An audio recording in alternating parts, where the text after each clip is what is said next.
Bom dia, Silvio. Fala alguma coisa aí pra ver se eu tô te ouvindo. Oi, Eli, bom dia. Tá ouvindo bem? Bom dia, tô. Bom dia, Será que já não Alessandro. tá escutando a gente? Bom dia. Bom dia, Ai, meu gente. Deus. Bom dia. Tive que desligar aqui do YouTube. Alessandro, Oi, a gente tá conseguindo te ouvir lá no YouTube também, tá? tranquilo. Então, eu acho que não tem nenhum problema, não. Acho que tá tudo ok. Tranquilo. Você tá me ouvindo agora? Agora eu tô ouvindo. Eu queria só te avisar um detalhe também, é que existe um atrasozinho daqui dessa plataforma para o YouTube. Então, às vezes, você pode conversar com a gente e a gente demorar uns segundinhos para vir te responder. Tá, Mas não é porque você está falando sozinho, não. É só porque atrasa um pouco, tá? entendi. Tem tipo um delayzinho. Isso, tem um delay. Aí, pode ficar tranquilo que se, por exemplo, cair a conexão, alguma coisa, a gente te avisa. Então, Tranquilo, se você perguntar alguma coisa e a gente demorar uns segundos para responder, é por conta desse delay. tranquilo. Aí quando for começar, vocês me avisam que tá tudo tranquilo. O pessoal vai entrando, né? Como é que vai funcionar? Porque eu também fiz uma palestra na Federal de Berlândia com essa mesma plataforma. Foi super bacana. Então acho que não vai ter erro, não. E isso a gente manda o link, nós temos um grupo no WhatsApp com o pessoal, e aí a gente manda o link para eles, eles entram lá. Aí a gente vai só esperar uns minutinhos, tá marcado para as 9, mas a gente espera só uns minutinhos para começar. Ô, Qualquer Alessandro, coisa, 11 pode horas, falar. 11 horas eu tenho uma outra palestra, um outro evento. Então, mas acho que o intervalo é tranquilo. Acho que não vai ter problema nenhum, não. Só tô avisando porque se prolongasse demais, vocês terem ciência disso. Não, tranquilo. A gente também tem outra palestra depois da sua, né? Então, a gente vai ter só um tempinho para perguntas, que eu acho que também não vai se estender muito, não. Tranquilo. ô, Alessandro, e quanto ao seu currículo, eu posso falar como tá no Lattes? Aí Ou, tá acontecendo o mesmo problema com ele. Eu não consigo ouvir ele. Tá ouvindo? Tô ouvindo, a Elisa eu tô ouvindo. O Silvio eu não consigo ouvir. Mas parece que passa um tempinho e volta ao normal. Ele perguntou sobre o seu currículo. Pode falar Ah, o que tá. tá no Lattes? Pode estar no Lattes. Eu acho que o que tá no Lattes resolve. Pode, né? Tá bom. Beleza? A única coisa além do Lattes aí, mas não sei se vocês vão querer falar, porque eu não sei como é que é o teor do evento, assim, do órgão que lida com o evento, é o fato de eu ser professor também na iniciativa privada, né, que é no HG6. É a única coisa que não está no Lattes, porque o Lattes é mais para finalidade acadêmica mesmo, né? Aí eu não sei como é que é isso. Mas vocês ficam à vontade, se quiser falar, não quiser, para mim tanto faz.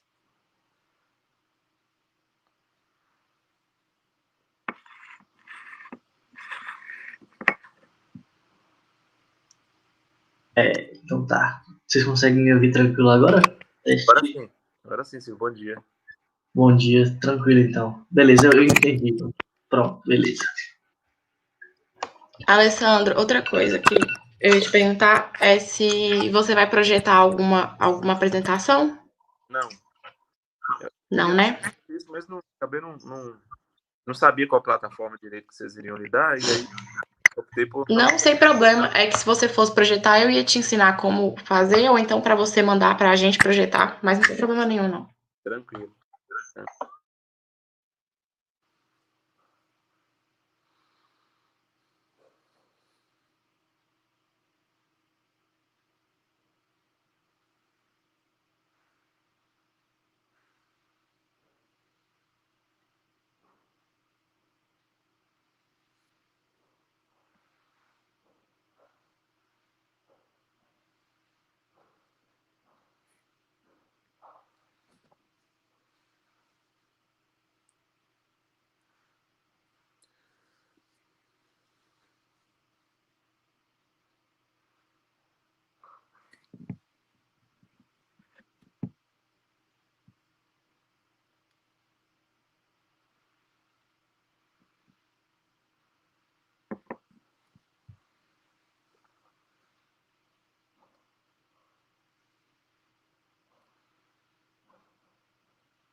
Você está em qual período, Silvio?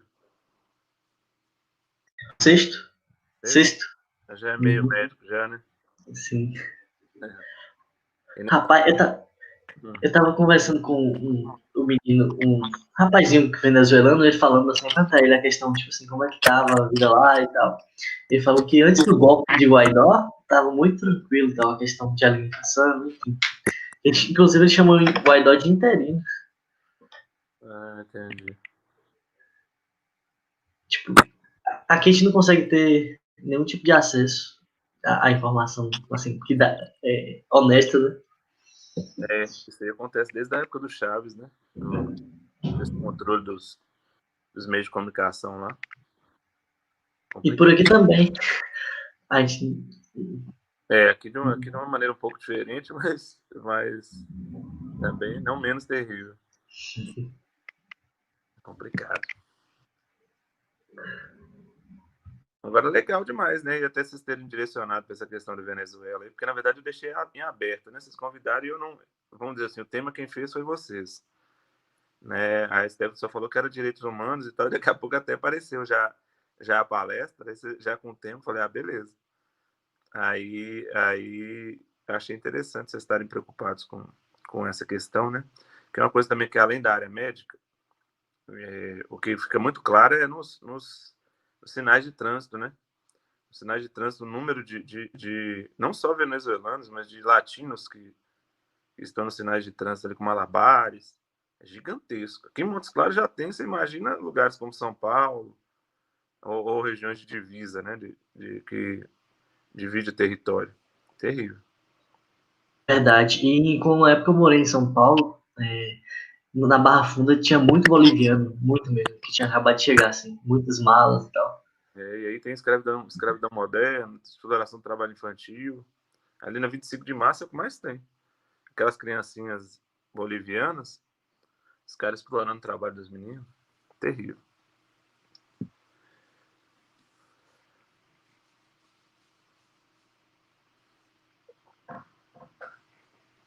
Para que vocês forem começar, você me dá um toque aí. Tranquilo.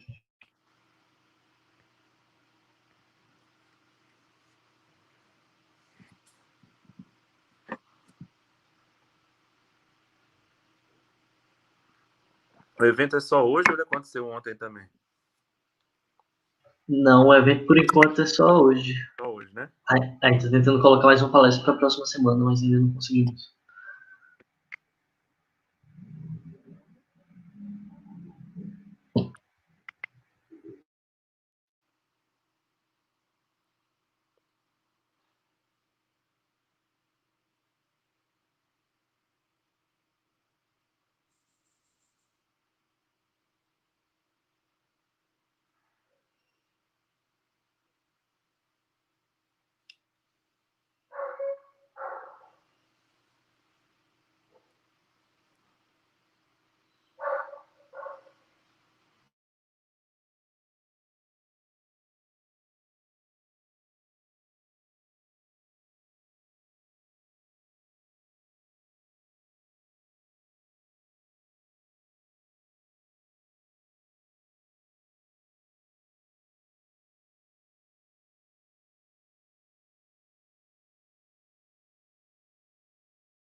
Alessandro, eu vou começar agora.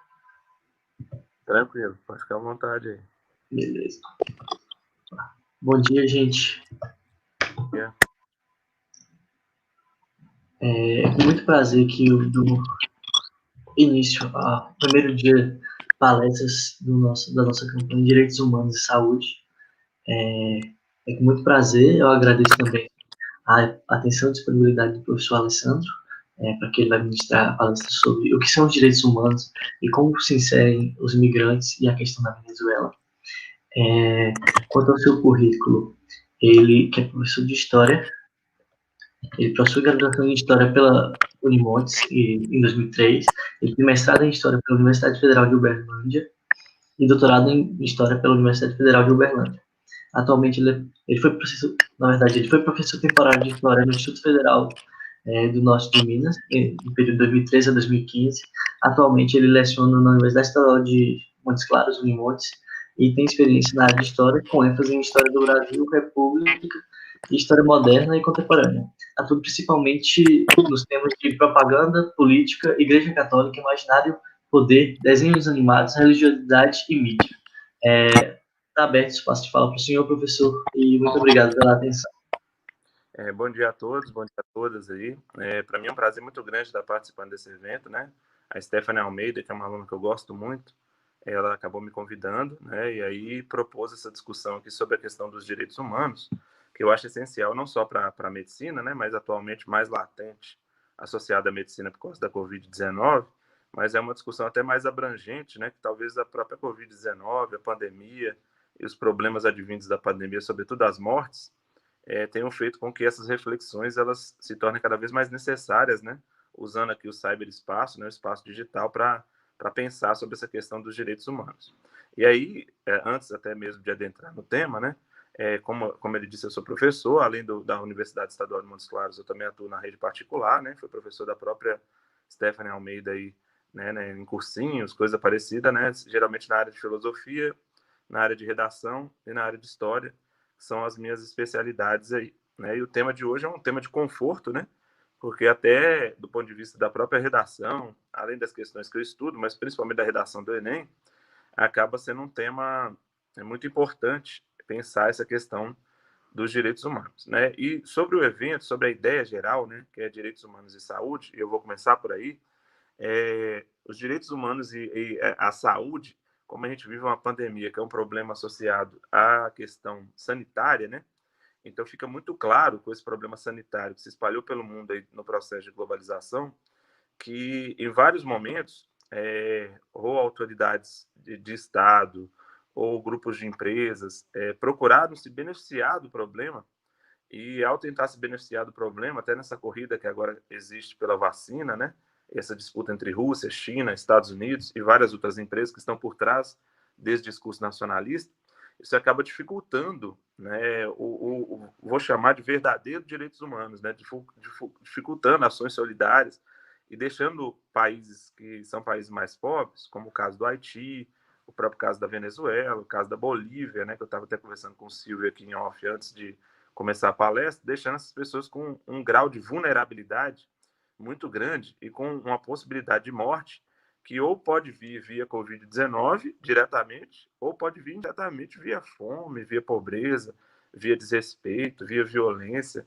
Então, essa discussão ela acaba sendo uma discussão muito importante porque, como eu disse, ela envolve a questão da saúde por causa da Covid-19 atualmente, mas ela acaba esbarrando em vários outros problemas, né? Por causa do desrespeito aos direitos humanos, que infelizmente virou, parece que uma marca aí dos últimos, acho que 8 anos, das pessoas quererem agredir os direitos humanos ou colocar aquele que defende os direitos humanos em determinado grupo político, como se defender os direitos humanos fosse um grupo político específico que defende os direitos humanos. Então, pensar sobre os direitos humanos é extremamente necessário.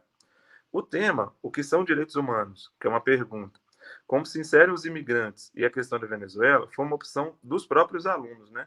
A Stephanie me contactou, falou para mim falar sobre a questão de direitos humanos. Aí eu disse a ela para eles ficarem à vontade e colocar o tema que, ou recortar, né, dentro da questão dos direitos humanos, aquilo que mais interessava, né? Então, o tema aqui foi construído pelos próprios alunos aí da medicina da FUNORTE, que são alunos especiais, né, fantásticos aí, que me convidaram para o evento. E aí, diante disso, eu optei aqui por trabalhar com com 3 perspectivas, né? Eu vou trabalhar com 3 momentos de fala, né?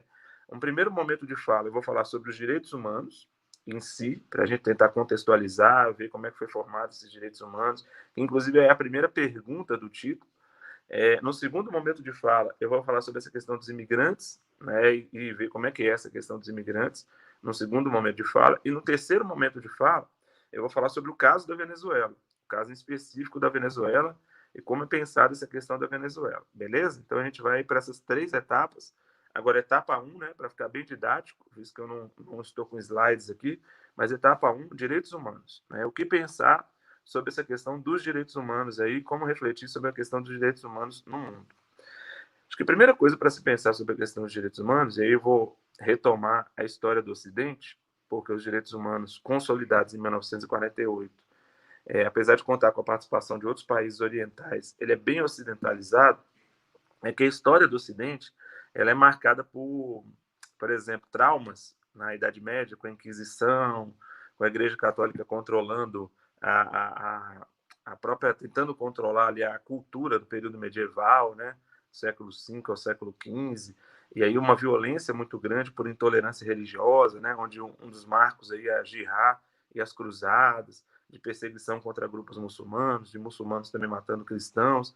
Então, esses conflitos religiosos, né, eles acabam marcando uma intolerância religiosa e um preconceito muito grande, que ele vem desde aquela questão das invasões bárbaras do Império Romano, que vai formando países marcados por intolerância religiosa e por um preconceito muito grande. Notadamente no Ocidente, contra muçulmanos e contra judeus, né? Judeus também que são muito perseguidos ali, chamados até de vilões na Idade Média. E aí no próprio livro As Origens do Totalitarismo, da Hannah Arendt, a Hannah Arendt vem recuperar um pouco essa história do Ocidente para pensar de como que essa intolerância religiosa e como que essa formação desses nacionalismos, muitas vezes radicais, com esses estados nacionais que iam se formando ali da transição da Idade Média para a Idade Moderna, como que esse período que vai marcando a formação da modernidade, ele acaba sendo um período marcado por muita intolerância, ora racial, ora étnica, ora religiosa, e por muita violência, né? A gente deve lembrar aí de Guerra dos 100 anos, de Guerra dos 30 anos, de Guerra dos 80 anos. Eram sempre guerras muito longas ali da passagem do século XV para o XVII e com períodos de extrema violência, mesmo pós-cruzadas. Então, essa base de intolerância é muito forte. E essa base de intolerância muito forte, ela tem uma visão, que é o que a Hannah Arendt fala, Hobsbawm fala, Roberto Bobb também, que é uma visão muito familialista, né? Que é aquela ideia dos irmãos, né? O discurso do irmão, que vai para o cristianismo, mas um discurso de irmão mesmo, de questão de sangue, né? De linhagem de sangue mesmo. E a formação das monarquias, dos estados, na própria Europa, era muito marcado por essa questão de sangue, de linhagem de sangue, de questão étnica, de questão até biológica, que daqui a pouco a gente vai falar sobre isso, como se tivesse grupos que fossem superiores, né? Ora alemanos, ora espanhóis, ora italianos, sempre com aquele discurso que tende ao racismo, né? Esse discurso da família, esse discurso de Deus, né? De um Deus cristão em oposição a outro, e esse discurso de defender o território, de defender o seu país, esses discursos que vão se formando da passagem da Idade Média para a Idade Moderna, eles tendem ao racismo. Eu gosto até de brincar, que eu lembro sempre da minha mãe, né? Que minha mãe falava, menino, você tem que casar com alguém da sua família. Minha mãe queria que casasse com alguém da minha família. Eu falei, mãe, cruz credo, porque ela queria que mantivesse o mesmo padrão, né? Ela até brincava, como ela tinha um olho azul, outro castanho, que você tinha que ter um olho azul, né? Então ela tinha todo um padrão de corpo, um padrão de sangue e um padrão religioso. Eu lembro que meu irmão foi casar com uma pessoa de uma outra religião, minha mãe falava que aquela outra religião estava errada. Então, apesar de eu amar minha mãe, eu percebo nela, né, que é uma pessoa comum, e aí a coisa se torna mais grave, quando você percebe em pessoas comuns, essas bases, né, que tendem ao racismo, tendem à intolerância e tendem ao preconceito, né? Então isso marca muito a história do Ocidente, e eu brinquei com minha mãe porque não é muito diferente do cotidiano, né? A gente pensando no presente pelo passado, não é tão diferente assim algumas dessas bases, né, que acabam marcando o desrespeito aos direitos humanos, o desrespeito à dignidade humana, o desrespeito às diferenças, né, que acaba sendo uma formação que marca a história da Europa aí, e que a gente tem que pensar sobre ela. E nesse processo destaca-se muito o iluminismo, que o iluminismo queria pensar que o direito humano ele passava a ser o direito do cidadão, mas naquele caso, um direito natural, né? São as famosas leis naturais do século XVIII. E esses iluministas pensavam na ideia de liberdade, igualdade, fraternidade, propriedade privada, para que, por meio dessas leis naturais, né, seria natural o respeito ao ser humano para o iluminismo. Mas muito ainda do ponto de vista jurídico, muito ainda do ponto de vista estatal, né, porque aí são as leis que vão definir, mas já começa a se construir no iluminismo, com base nos Estados Unidos, lá na Declaração de Independência dos Estados Unidos e na Declaração dos Direitos do Homem e do Cidadão, a ideia de você atribuir direitos ao cidadão. Então, o cidadão passa a ter direito. Mas repare que ainda é de cima para baixo. O cidadão tem o direito e aí tem o seu dever. E aí você tem aquela ideia de direitos e deveres marcando a ideia de início do que seria depois direitos humanos, mas neste caso ainda não numa via global, ainda numa via nacional, né? Com a Inglaterra com a Revolução Inglesa e o Bill of Rights lá de 1688, os Estados Unidos com a Declaração de Independência dos Estados Unidos de 1776 e a França com a Declaração dos Direitos do Homem e do Cidadão. E naquele tempo já havia quem contestava, né? Tanto que teve um movimento na França que queria a Declaração dos Direitos da Mulher e da Cidadã. Porque por mais que fossem direitos do homem e do cidadão, ainda existia o machismo, ainda existia um nacionalismo muito forte, ainda existia uma ideia de sexismo muito forte, que ainda marca esses direitos que vão se formando no século XVIII. Então, mesmo que tenha avançado, considerando a Idade Média, esses direitos ainda carregam com eles algumas heranças, né? Como, por exemplo, essa questão da não inserção da mulher dentro desses direitos, ou pelo menos da não inserção clara delas. Por isso que já começa a Declaração dos Direitos da Mulher e da Cidadã na própria Revolução Francesa. Ou seja, a Revolução Francesa já dava sinais de que ela avançou, e aí as leis naturais, você vai ter um direito natural que é garantido, mas é garantido para quem? Ainda para homens, né? Ainda com muito preconceito ainda, mesmo no século XVIII, mas já começamos a ter alguns avanços. No século XIX, o discurso nacionalista ele não se fragilizou, pelo contrário, né? Tanto que eu falei Revolução Americana, Revolução Inglesa, Revolução Francesa. Então, esse discurso nacionalista ele fica forte, liberal ou não, e nesses países que eu falei, ele tinha uma perspectiva mais liberal, o discurso nacionalista ainda é muito forte e tende à radicalização, né? No caso da França com Robespierre e mesmo depois com Napoleão, aquele discurso de criar um código civil napoleônico, né? Então, ser civil é obedecer Napoleão, né? Então, o poder político e econômico ele ainda se sobrepunha ao próprio cidadão, né? Porque é um código civil napoleônico. Se você pensar lá na Alemanha, por exemplo, você vai ter as leis de Bismarck, né? A unificação a ferro e sangue. Se você pensar na Itália, você vai ter lá Vítor Emanuel II e as leis para garantir que o cara seja cidadão. Então, repare que o movimento ainda é de cima para baixo, né? Com alguns lugares mais conservadores, como Itália e Alemanha, e outros mais liberais, como é o caso da França, ainda tem um direito que é um direito ainda dito natural, mas que ainda favorece grupos de elites econômicas e políticas nacionalistas. E aí a gente vai caminhando ainda para um direito que ainda exclui, ainda que o cidadão ainda não conseguiu ter o seu direito por ele mesmo, né, pelas necessidades individuais dele, e sim porque o Estado tem que dar para ele, o Estado tem que garantir para ele. Então ainda é muito nacionalista e ainda é muito preconceituoso essa formação de cidadania que passa do século XVIII para o século XIX. E como essa ideia ela não satisfaz o interesse de vários outros grupos, teóricos como o próprio Nietzsche criticava isso, né? Adorno, Horkheimer, vários filósofos, principalmente alemães, contestavam muito, né, essa ideia de cidadania, porque eles consideravam isso mais como um elemento de controle dos grupos populares, como acontecia na Idade Média com o cristianismo, por exemplo, do que como um mecanismo de que garante a sua liberdade. E aí a situação fica difícil até que explode, né, por rivalidades imperialistas, as guerras, tanto a Primeira quanto a Segunda Guerra Mundial, que a gente chama de Era da Catástrofe. E aí mostra para o mundo que a brutalidade, a banalização da violência, mesmo com os avanços da modernidade, da Revolução Industrial, do desenvolvimento da indústria, fica claro para o mundo, tanto com a Primeira Guerra Mundial, que é chamada Guerra da Metralha, como a Segunda Guerra Mundial, principalmente com o lançamento das bombas de Hiroshima e Nagasaki, que o mundo continua desumano. Só que, em vez de ser desumano cristão, é um desumano natural, né? Ou com leis naturais, ou com leis ditas liberais. E a própria crise de 1929 mostrou que o liberalismo não funcionava tanto. E que aquela ideia, a euforia dos Estados Unidos, que os Estados Unidos seria, com a passagem da Primeira Guerra Mundial para a crise de 29, o país da superpotência, aquilo também não funcionava tanto, né? E não era tão eficaz assim.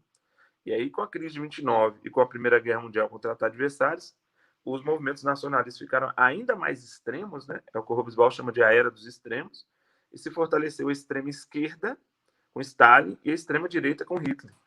E mesmo nos Estados Unidos, que dizia ser liberal, você tinha um estado de bem-estar social. Continuam os chefes de poder, né, querendo comandar as ações, e o cidadão lá embaixo tendo que obedecer e saber quais são os seus direitos e quais são os seus deveres. Herança maldita, essa herança das leis naturais e das leis de cidadania nacionalistas radicais, muito presentes no Brasil na atualidade, com esses discursos que pouco agregam do ponto de vista solidário e humano, pouco agregam para o desenvolvimento do país e muito agregam para empresas, para líderes políticos, que esse discurso radical, extremista, que eu achei que ele teria morrido no século XX, mas ele voltou, né, no século XXI, voltou com muita força, se é que um dia acabou, acho até que nunca acabou, mas ele ganhou projeção de novo, que ele é muito proveniente de momentos de grave crise, né? Quando você tem grave crise econômica, grave crise social, você tende ao extremismo, você tende a acreditar em coisas, você fica no estado quase de anomia, eu já diria lá Theodor Adorno, né, no Dialética do Esclarecimento, você fica no estágio de quase que de anomia, que você segue as pessoas, né? E aí fica aquele efeito que o Nietzsche chamava de efeito rebanho, né? Ou você vai seguindo Hitler, ou você vai seguindo Stalin, ou você vai seguindo Mussolini, ou você vai seguindo líderes de esquerda, outros, aí Tito, General Tito, e aí essas grandes lideranças, ou você segue o próprio Frank Delano Roosevelt, Conor Dill, essas grandes lideranças se sobrepõem ao próprio cidadão, né? O cidadão não é pensado por ele mesmo. Então, essa ideia de humanidade nacionalista, radical, familiarista, né? E às vezes até com princípios cristãos, ela gerou para o mundo foi catástrofe, desgraças e problemas gravíssimos no século XX. E aí o que ocorre? Depois da bomba de Hiroshima e Nagasaki, a famosa rendição japonesa, você tem o que acontece no final de todas as guerras, o que é chamado paz dos vencedores. E nessa paz dos vencedores, Estados Unidos, União Soviética, né, Inglaterra, principalmente os três grandes líderes, na Conferência de São Francisco, em 1945, é criada a ONU, e depois a Organização das Nações Unidas, que é o órgão responsável por manter a paz mundial, tenta organizar uma reunião com esses grandes líderes dos países ali, que é para criar a Declaração Universal dos Direitos Humanos em 1948. E para várias pessoas é o momento em que os interesses do cidadão ele deve se sobrepor aos chefes de Estado, né? Os interesses do cidadão eles devem ser mais importantes do que os interesses dos chefes de Estado. Mas existe uma fragilidade nisso, apesar dessa ideia ser melhor do que a ideia iluminista do século XVIII, de que o interesse do cidadão ele se sobrepõe, existe uma fragilidade nisso, que é o interesse das empresas, que ainda alguns chefes de Estado que estão no Conselho de Segurança da ONU, que direcionam. Mas mesmo tendo uma fragilidade nisso, isso ainda é o melhor que a história nos mostrou, que é a tentativa de criar um cidadão universal, onde esse cidadão universal, independente do país, ele tenha seus direitos, ele tenha seus deveres assegurados pela ONU, e mais do que isso, que esse cidadão universal, as coisas aconteçam a partir do seu ponto de vista, e não mais do ponto de vista a partir dos seus problemas particulares, que devem ser respeitados.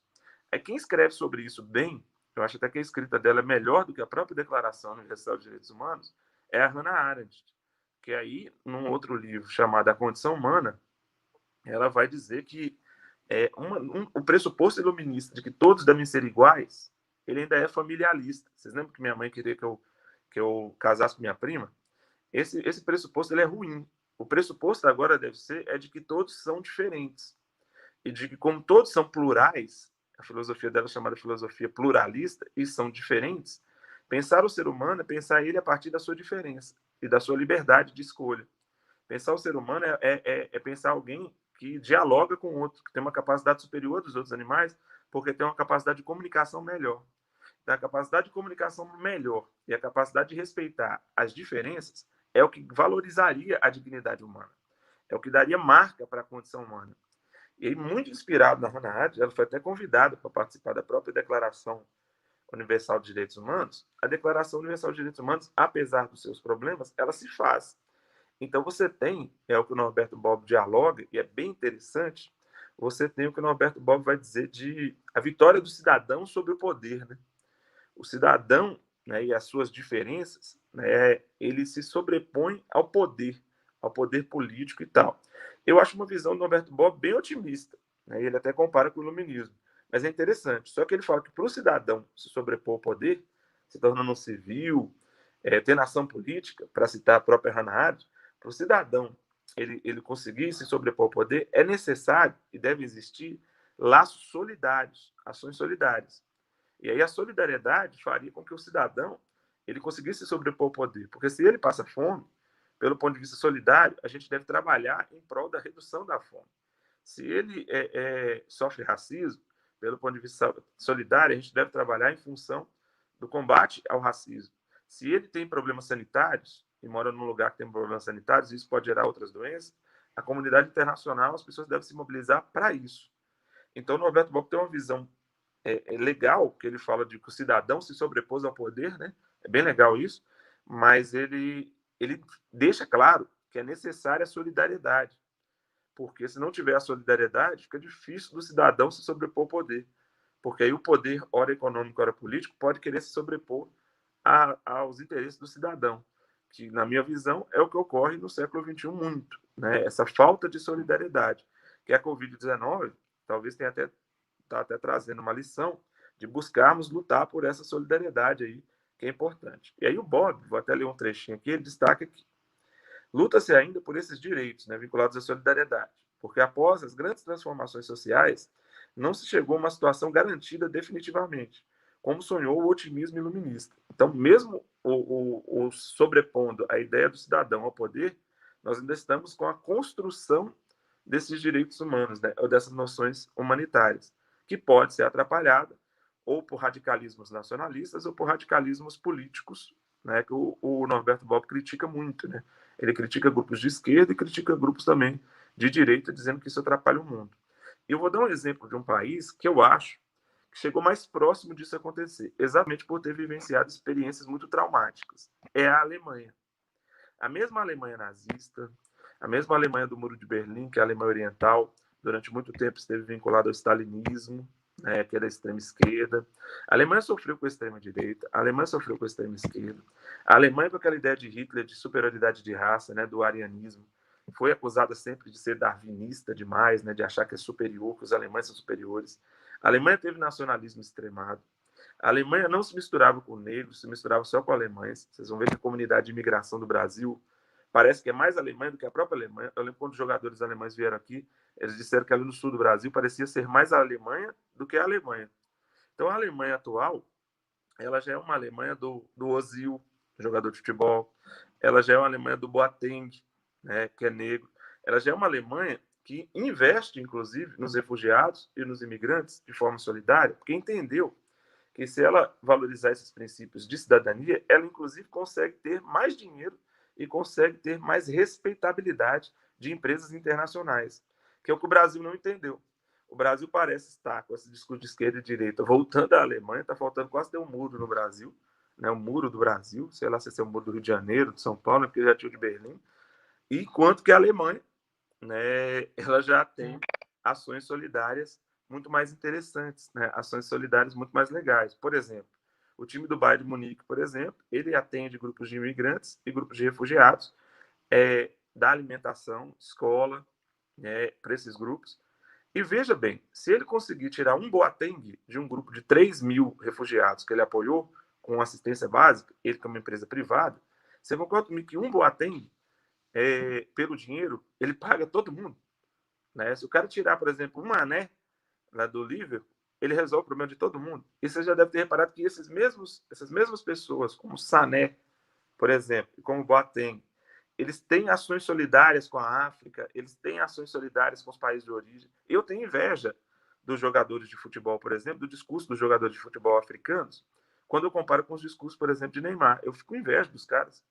Eu admiro os caras, do Salah, do Mané, porque eles foram educados nesses pressupostos solidários, nessa nova roupagem de direitos humanos, que não é um direito natural, mas é um direito social, né? E aí essa ideia do direito social, boa parte deles educados na Alemanha e na França, já está razoavelmente avançado na Europa. É lógico que na Europa ainda tem aquele racismo impregnado. E países como o Brasil, que dizia que tinha democracia racial, que dizia que era o país de todas as raças, Brasil um país de todos, até já vi isso em propaganda política, o Brasil está com um discurso radical que pouco agrega, até do ponto de vista econômico, né? Não atrai investimentos, não atrai organizações não governamentais, não atrai apoio da ONU.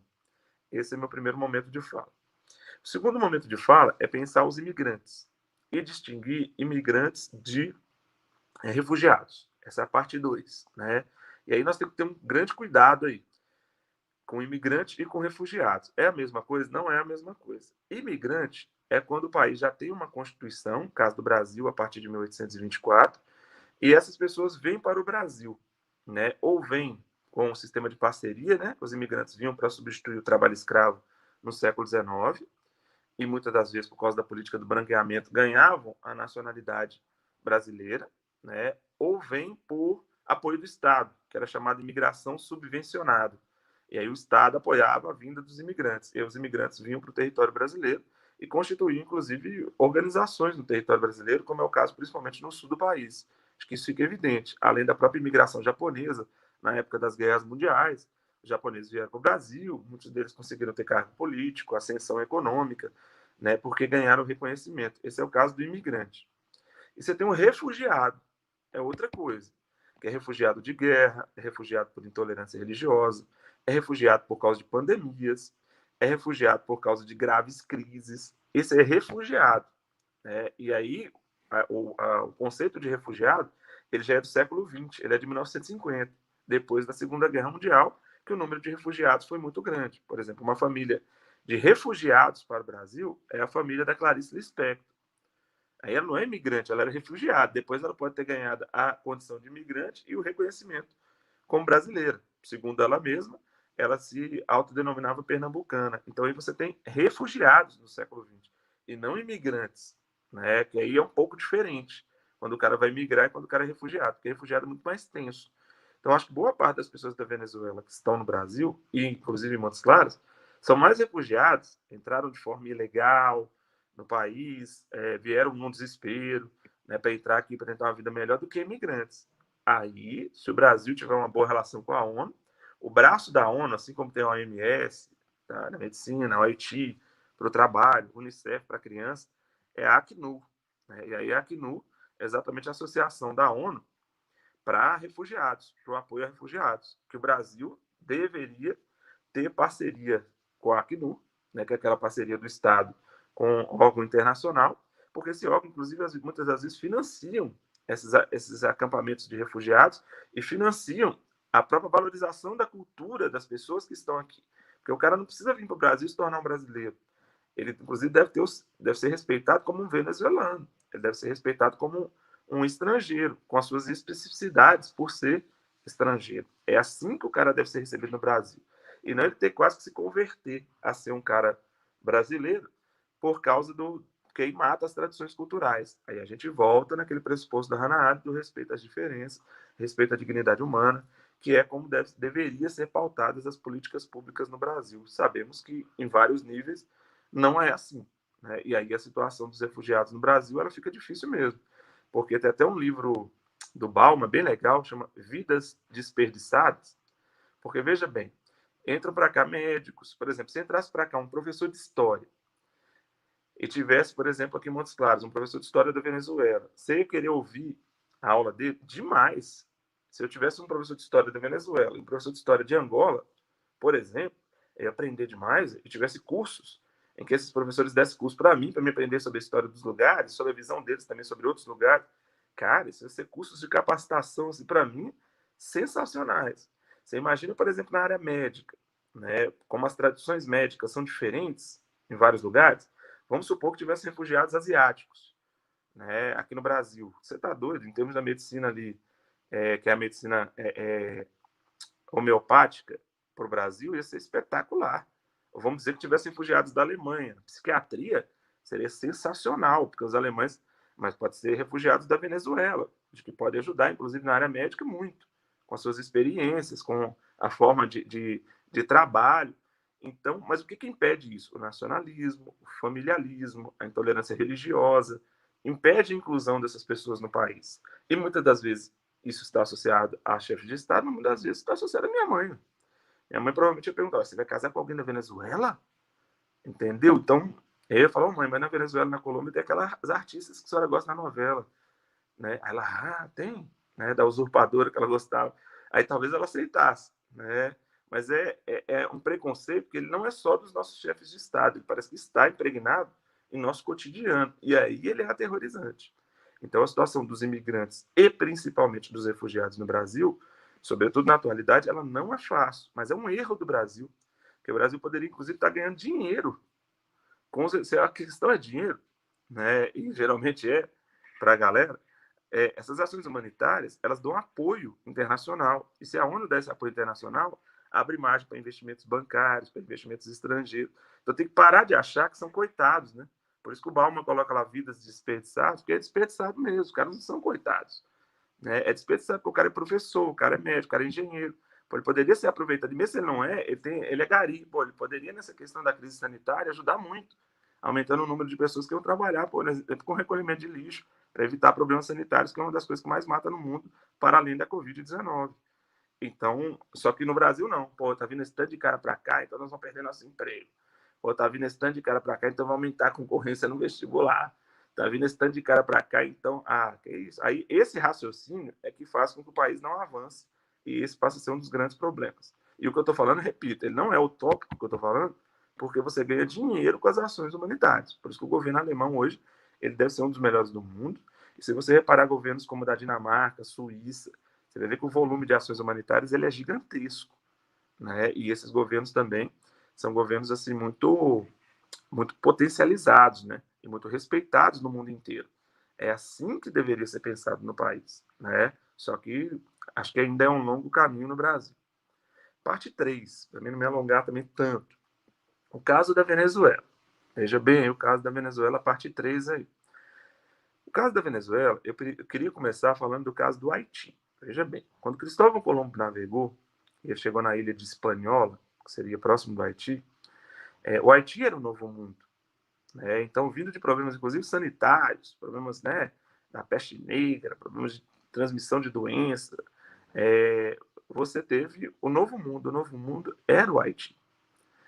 Quando você pensou no açúcar, cana-de-açúcar, sistema açucareiro, o Haiti era uma potência na questão do açúcar. Então, mesmo quando você pensou de alguém que socialmente fez uma grande revolução, é a Revolução Haitiana, que é uma revolução que garante a liberdade de negros, é uma revolução socialmente liberal, né? Mesmo na época do Iluminismo. Então, o Haiti já contrariava pressupostos daqueles das leis naturais, da própria ideia de cidadania da França, ele contrariava. E aí, no Brasil, criou-se um movimento terrível no século XIX, chamava haitinização. As elites brasileiras tinham medo de que os negros, inspirados no movimento do Haiti, tomassem o poder. E essas elites hipócritas do Brasil, como já diria lá o nosso Lima Barreto, elas queriam burocratizar e dificultar o acesso dessas pessoas ao poder. Você imagina se fossem estrangeiros. Né? Então, existia uma haitinização. E aí agora eu faço a comparação com a Venezuela. Veja bem. A Venezuela também era um lugar de razoável potência, né? Porque você tinha o Peru como grande potência, que era o antigo Império Inca, e você tem a Venezuela. Mas essa tradição, tanto peruano como venezuelano, de valorizar o seu território, de valorizar a sua cultura, de valorizar suas tradições, ela persiste na Venezuela. E quando começam os movimentos por independência, os movimentos nacionalistas, né, do século XVIII para XIX, a Venezuela cria um projeto, né, criado por um venezuelano, que é o Simão Bolívar, que é um projeto anticolonial que não queria ficar dependente nem dos Estados Unidos, nem queria ficar dependente da Inglaterra, não queria ficar dependente de país nenhum, queria criar um governo autônomo para a América do Sul. Quem impediu esse pan-americanismo? O próprio Brasil, a diferença entre as elites coloniais, dificultava o pan-americanismo, mas aquela ideia de pan-americanismo já começou a incomodar demais o capital estrangeiro. E aí, como o pan-americanismo não deu certo naquela época, de Simão Bolívar, mas mesmo assim as emancipações aconteceram, né? E a Inglaterra tinha a ideia de dividir para dominar, porque aí pode ficar independente, mas tomara que fique independente vários países para ficar mais fácil de ter influência. A Venezuela já não era muito mais bem vista pelos países estrangeiros. E esse estímulo a pensar a Venezuela negativamente, ele foi crescendo. No século XX, ele ficou gigantesco, principalmente vinculado aos Estados Unidos, quando a Venezuela, em 1973, apoiou a crise da OPEP. Ela apoiou o aumento do preço do barril de petróleo, junto com os árabes e muçulmanos. Aí, eu chamei de haitianização, né? Eu vou chamar de venezuelização, mas não existe esse nome, pelo menos eu não li ainda, de venezuelização. Aí a aversão à Venezuela ficou grande, estimulada por empresas americanas, estimulada pela própria americanização, que no Brasil é muito forte. E lembrando que isso aí fez gerar a crise da ditadura militar no Brasil, né? A crise do milagre brasileiro. A culpa é de quem? Da Venezuela. Nos anos 80 para 90, mais precisamente em 1989, foi feito um movimento chamado Foro de São Paulo. Depois da crise da União Soviética, que vai explodir em 89, queda do Muro de Berlim, 91, fim da União Soviética, é criado o Foro de São Paulo para combater o neoliberalismo, combater os estrangeirismos, onde tem a participação do Lula, do Hugo Chávez, da Dilma, né, da Dilma Rousseff, de lideranças do que era de esquerda da América Latina contra o neoliberalismo, né, políticas neoliberais do consenso de Washington.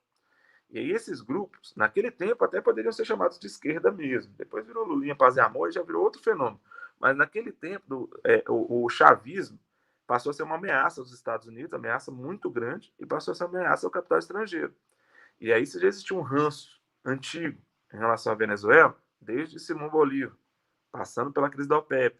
Agora com o Hugo Chávez, que inclusive o nome do partido de Hugo Chávez é chamado Partido Bolivariano. Só para vocês verem como é que isso é pesado. Aí o ódio à Venezuela ele cresceu, sobretudo a grupos que são ditos de direita, ou que se posicionam à direita politicamente. No Brasil é difícil de definir, mas sobretudo esses grupos. E aí isso foi transmitido para as pessoas. E como isso foi transmitido para as pessoas pelos meios de comunicação, as pessoas, mesmo que não conheçam, falam, vixe, é da Venezuela, deve ser um pequeno Hugo Chávez. E aí você esquece que o cara tem características humanas particulares, que o cara pode ser um cara super legal, que o cara pode, inclusive, não ter vínculo partidário, que a única coisa que o cara quer é sobreviver, ou criar um bem-estar para a família dele, que é o que você também quer. E você associa todo mundo que é da Venezuela, parece que é da Venezuela de esquerda. Então você confunde o chavismo com o ser humano. Aí, de novo, os elementos de poder, eles estão se sobrepondo à questão solidária e aos interesses do cidadão. Porque você deveria pensar o venezuelano como cidadão universal. É o que reza a Declaração Universal de Direitos Humanos. Você deveria saber que, ele, mesmo sendo venezuelano, ele é plural. E aí você tem a perspectiva do respeito às diferenças. Você deveria saber que, mesmo que ele seja venezuelano e goste de Hugo Chávez, ele é um ser humano que tem necessidades de sobreviver e de tentar viver bem num mundo tão difícil. E você poderia ser um instrumento para procurar ajudar dentro das suas limitações. É assim que deveria ser percebido as pessoas da Venezuela, de Cuba, dos Estados Unidos, da Inglaterra, né? E aí o Brasil, sim, teria condições de avançar sem tanta fake news e sem tantos problemas. Aí sim o Brasil poderia avançar. Mas não é esse o caminho que a gente percebe. O que a gente percebe é, no máximo, você dando uma moedinha para um cara que está no Malabares. O que a gente percebe é você indo na 25 de março, vendo um venezuelano, um boliviano sendo explorado com exploração de trabalho infantil. Você nem denuncia que ele é boliviano e é venezuelano mesmo, tem que sofrer. A gente vê um processo de desumanização dos brasileiros, que muito presente nas redes sociais, que deixa triste e que mostra que o princípio central, que é um dos princípios da medicina, é a solidariedade. Vocês que optaram por ser médico aí, mesmo que tenham optado por questão financeira, sabem disso, que é difícil você não se sensibilizar com os problemas sociais. E outra, você sabe que se você diminuir os problemas sociais, reduz o número de mortes e facilita seu trabalho. Entendeu? Se as pessoas se alimentarem de uma maneira mais natural, facilita seu trabalho. Se as pessoas tiverem condição de higiene melhor, facilita seu trabalho. Se as pessoas forem mais educadas, facilita seu trabalho. Você não vai ficar pobre porque você tem esse pressuposto de solidariedade em você. Fica tranquilo. Então, a saúde, ela tem que estar articulada aos direitos humanos. Ela tem que estar articulada à solidariedade. Ela tem que estar articulada aos interesses do cidadão e não interesse do chefe de Estado. E não interesse de um dito país nacionalista radical. E não interesse de esquerda, não interesse de direita. Ela tem que estar vinculada ao interesse do cidadão. O meu interesse como cidadão atualmente, e deve ser dos venezuelanos também, dos bolivianos, é a cura da Covid-19. E quando ela vier, pode ser russa, chinesa, americana, australiana, para mim não vai fazer muita diferença nisso. O que vai fazer diferença é de mais pessoas poderem sobreviver e poderem ser felizes. É isso que vai fazer muita diferença, beleza? Então, é que eu encerro esse momento, né, da palestra, fica aberto as perguntas aí, se tiverem as perguntas, né, e agradeço mais uma vez a todos aí por esse evento aí maravilhoso e necessário, né, para discutir essa questões associadas aos direitos humanos e à saúde, que são sempre muito importantes, mas que em 2020, o nosso triste 2020, né, com milhares de mortos aí, que poderiam ser sua mãe, poderia ser uma venezuelana, mãe do venezuelano ou não, é terrível, e vocês da medicina estão de parabéns aí, por isso que eu tenho muito orgulho de todos que foram meus alunos aí, e desses médicos que vão, sem dúvida, fazer a diferença aí, porque vocês estão na linha de frente, sempre aí dos problemas sociais, beleza? Muito obrigado a todos e a todas aí, e estou aguardando o momento de perguntas. Obrigado, professor. Surgiu uma outra pergunta aqui, o pessoal teve a seguinte dúvida. Eu não consegui te ouvir nesse primeiro momento que você entra aí. Certo. Chat, se tiver alguma pergunta pro chat, eu dou uma olhada e respondo. Pronto, você consegue me ouvir melhor agora?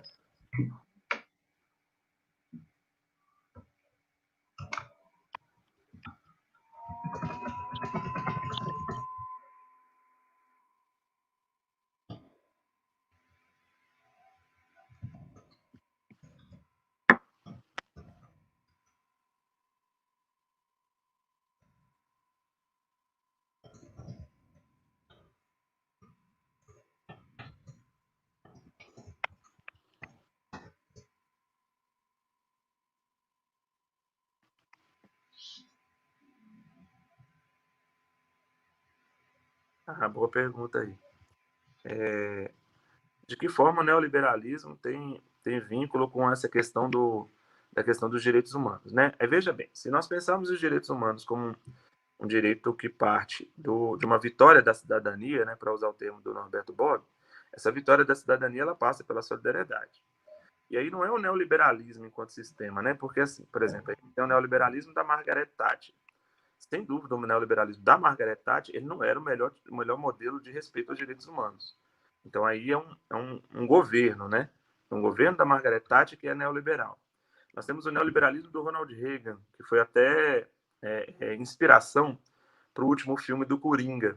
Né? E naquele neoliberalismo do Ronald Reagan houve o corte na área médica dos Estados Unidos, principalmente para quem tinha problemas mentais. Quem assistiu o filme do Coringa, apesar de ser ficção, o filme do Coringa voltava nesses cortes do Reagan dos anos 80, que acabaram fazendo que pessoas que tiveram problemas psiquiátricos, elas agravassem seus problemas psiquiátricos e ou se tornassem violentos, ou suicidavam, matavam alguém. Eu que tenho um irmão, por exemplo, que tem esquizofrenia, sei que se ele ficar com o não acesso aos remédios, ele fica extremamente agressivo porque é da doença, né? De pegar faca, coisa parecida. E a pessoa que trabalha aqui em casa também tem um filho na mesma situação. E como o Estado não apoia de forma clara o tratamento, ela preferiria, inclusive, que o filho dela estivesse preso, é o que acontece, inclusive, hoje, porque dá mais paz para ela. Então, essas retiradas de investimentos sociais, eu estou falando da área médica porque o evento é da área médica, ela pode prejudicar. Mas vou dar outro exemplo. O governo de Fernando Henrique, por exemplo, que é um governo neoliberal, principalmente com José Serra, teve campanhas, por exemplo, de combate à própria AIDS, né, por exemplo, no Brasil, que foram campanhas muito bem sucedidas. É um governo neoliberal. Então, o que a gente não pode fazer é generalizar. Eu, por exemplo, não tenho nada contra o neoliberalismo. Eu tenho contra determinados governos. Eu até brinquei que se o Fernando Henrique fosse candidato de novo, provavelmente eu votaria nele, mas acho que ele não vai fazer essa bobagem com o seu currículo. Ele já até fez a bobagem com o seu currículo de ter sido presidente do Brasil 2 vezes. Acho que ele não faria a terceira, ele que já está mais velho, né? Mas e teve muita assistência social em vários setores, inclusive boa parte das bolsas quem criou foi o Fernando Henrique Cardoso. Aí é o que a gente chama de neoliberalismo de assistência, né? Não assistencialista, mas neoliberalismo de assistência, que o Fernando Henrique fez e que o Lula tentou dar seguimento nisso para tentar combater a pobreza, que pode reduzir o número de doentes, apesar de outros programas que não deram tão certo como em alguns casos mais médicos. Então não tem a ver muito com o neoliberalismo, tem a ver com como a pessoa se posiciona, o governo se posiciona dentro das políticas neoliberais. É isso que pode atrapalhar demais os direitos humanos, porque o direito humano fundamental é de se alimentar. Então, se você morreu de fome, e aí, se você morreu de fome, o Estado não está te atendendo. Né? Ou, além do Estado não estar te atendendo, não foi criado mecanismo para que você mesmo consiga agir, né? E consiga se alimentar. E você morreu de fome. Então, nesse aspecto, os direitos fundamentais, né? Porque você tem os direitos que são ditos naturais, você tem os direitos fundamentais. Os direitos fundamentais, que é a alimentação, questão do saneamento, que são direitos fundamentais para você sobreviver, eles são perdidos quando você tira os investimentos que eu, por exemplo, pago, né, para o Estado. Porque assim, é neoliberal, então tira também o meu imposto. Né? Ah, mas o imposto no Brasil continua aumentando e o governo é neoliberal. Aí o governo reduz investimentos. Então tira meu imposto. Já que é neoliberal, tira meu imposto. Por que eu tenho que continuar pagando um imposto tão alto? Então, esse desarranjo, que ele independe do neoliberalismo, ele está muito mais na raiz do Brasil, né? Cobrança de impostos excessivos e assistência baixa, independente do ismo, pode ser neoliberalismo, qualquer outro de ismo, ele é terrível. Né? Por exemplo, tem uma música do Rapa também, até sugiro vocês darem uma olhada, a música chama O Salto, o clipe. Ele fala do neoliberalismo de Collor, né? E ele mostra um senhor pulando no prédio, suicidando, né? E Collor falando na televisão que o Brasil ia melhorar, que o Brasil ia ser legal, né? Aquele neoliberalismo de Collor é terrível. Então, assim, de Collor a Fernando Henrique, Margaret Thatcher, a Fernando Henrique, é diferente, né? E vários governos neoliberais, por exemplo, na Dinamarca, em outros lugares, foram muito bons. Então, depende muito de qual que nós estamos falando, entendeu? Esse do Reagan, da Thatcher e do Collor, acho que não foi muito legal para a área médica, não. Né? Foram 3 governos aí, para dar 3 exemplos, que foram muito bacanas para a área médica, não, e são políticas neoliberais. Aí tem um texto legal, chama Balanço do Neoliberalismo, do Perry Anderson, um historiador famoso, e o texto é curto. Ele é bem legal, porque ele fala de vários governos diferentes do neoliberalismo, em vários governos diferentes. Não sei se respondi. Talvez até a voz do Silvio tenha voltado aí.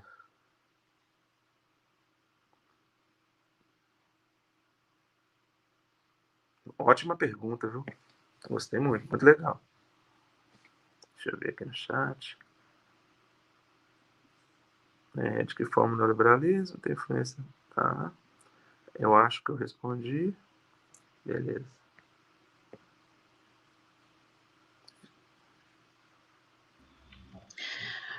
Professor, tudo bem? Tá me ouvindo? Dona Ornella, não consigo te ouvir.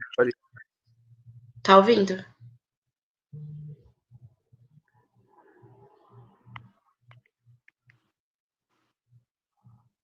Você tá me escutando? Maria Elisa continua não conseguindo. Aí vocês mandam, é isso, manda no chat aí que tá tranquilo.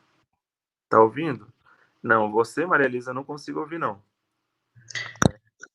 Oi, não tá ouvindo, né? Você consegue me ouvir, professor? Silvio, fala, por favor. Você consegue me ouvir agora? Não consigo ouvir vocês, não. Mas pode mandar no chat aí que eu respondo. Bom dia, professor. Excelente palestra. Tenho só uma pergunta. A Venezuela hoje vive uma situação emergencial em relação à violação desses direitos humanos, conforme você abordou. Dessa maneira, eles fogem desse contexto e caem em um ambiente xenofóbico, que falta alimentos, remédios e vivem uma situação de vulnerabilidade social. Porém, em outro lugar que não o seu de origem. É um paradoxo? Como nós podemos contribuir para melhorar e amenizar essa situação social? Então, é um paradoxo sim, viu? E a explanação também é espetacular. Muito boa mesmo, porque esse é o caso, né? Eles saíram de lá, por isso que eu estou chamando mais de refugiados do que de imigrantes, e vêm para o Brasil e às vezes ficam no Brasil numa condição similar, talvez até imaginando que o brasileiro fosse aquele de todas as raças, de respeito às diferenças. Uma das formas que é possível fazer intervenção nisso é com o apoio da Acnur, né, que é o órgão internacional da ONU para apoiar os venezuelanos ou qualquer outro refugiado no Brasil. Então, a primeira coisa que a pessoa tem que ter é um reconhecimento de que ele é refugiado. E aí, reconhecido isso, ele vai entrando nesse processo é como se fosse de acolhimento né, do país que não é o país de origem no Brasil. Esse é um ponto. O outro ponto é que acho que eles esperavam muito de que tivessem ações solidárias do próprio cidadão brasileiro comum. E essas ações solidárias do brasileiro comum também poderiam passar pelas próprias prefeituras, pelo governo do estado, né, de reconhecê-los. E, ao reconhecer, procurar atuar nos problemas. Por exemplo, vamos supor que boa parte desses reconhecidos sejam médicos. Vamos dizer que tem 100 venezuelanos em Montes Claros, por exemplo. Vamos dizer que dos 100, 30 são médicos. Pois esses médicos poderiam estar atendendo casos emergenciais, né? Ou fazendo um primeiro atendimento nesses casos emergenciais, ganhando um salário, por exemplo, da prefeitura, né? Ou um salário do Estado. Não tem dinheiro? Tem. Porque vocês viram que quando precisou, apareceu R$600 para todo mundo. Então tem dinheiro, sim. E aí poderia ser feito um acordo, esse acordo e ter esse parâmetro. Outra coisa, as empresas, por exemplo, poderiam ter descontado seu imposto de renda para cada empresa que apoiar esses projetos associados a grupos de refugiados ou grupos de vulnerabilidade social, né? Foi um termo usado aí até melhor do que refugiados. É mais abrangente, mas melhor. De vulnerabilidade social. Aí as empresas, por exemplo, caso do HG6, que eu posso falar tranquilamente. Se o HG6 pegasse lá 30% do seu imposto, que ele paga de imposto de renda, e esse imposto já fosse diretamente associado ao combate à Covid com grupos de vulnerabilidade social e refugiados, não era muito dinheiro para o HG6 da empresa pequena, mas era um dinheiro bom. Já dava para ajudar bastante. E para mim seria ótimo, porque eu ia ver o dinheiro sendo empregado, em vez de eu ficar pagando imposto e não sei para onde vai o dinheiro. Ou melhor, sei. O dinheiro vai para desvios de verbas, para famílias que acham que pode ficar no poder fazer o que quiser, né? Então, aí é terrível, né? Eu preferiria ver o dinheiro já resolvendo já problemas, né? Aí, só que tem interesse de fazer isso, né? Existe um interesse social e da população para isso, porque em vez da população ir para as ruas para gritar para o político X ou o político Y, a população deveria ir para as ruas para gritar por esses tipos de ações, a redução de imposto para atender pessoas de vulnerabilidade social. Eu ia pagar a mesma coisa, né? Então você paga 40 mil, era 40 mil, só que era 40 mil já empregado para resolver o problema de fulano, né? Outra questão, apoio a organizações não governamentais que estão associados a esses grupos ora da ONU ou esses grupos de apoio a refugiados. Isso é extremamente necessário. Aí seria possível atenuar o problema, né? Então, eu acho bem viável atenuar o problema e eu acho que, inclusive, você resolveria outros problemas. Eu não sei se é... Porque, veja bem, o Alessandro está ajudando o cara da Venezuela. Alessandro é de esquerda, Alessandro é não sei o quê. Isso aí é complicado, entendeu? Aí, já não sei quantos alunos saem da escola, porque fala que é de esquerda, é de direita. Isso aí. Por isso que eu falo que não soma, só atrapalha.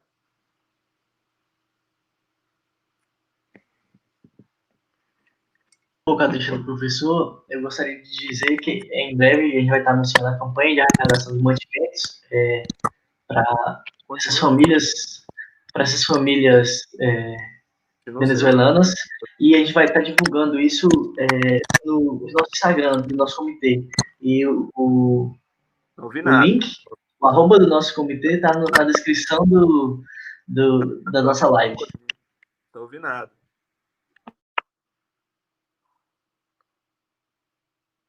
Não ouvi nada que vocês falaram, não, mas deixa eu ver no chat aqui. Vamos lá.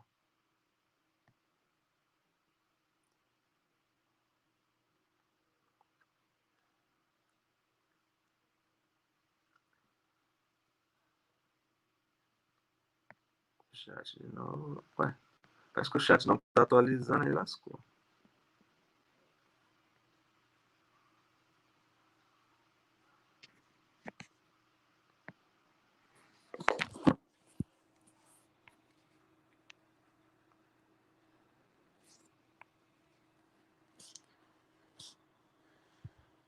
Eu não estou conseguindo ouvir, não, galera. Aí, no chat aqui não apareceu nada também, não. Em nome do comitê... Tá me ouvindo bem agora, professor? Agora eu tô.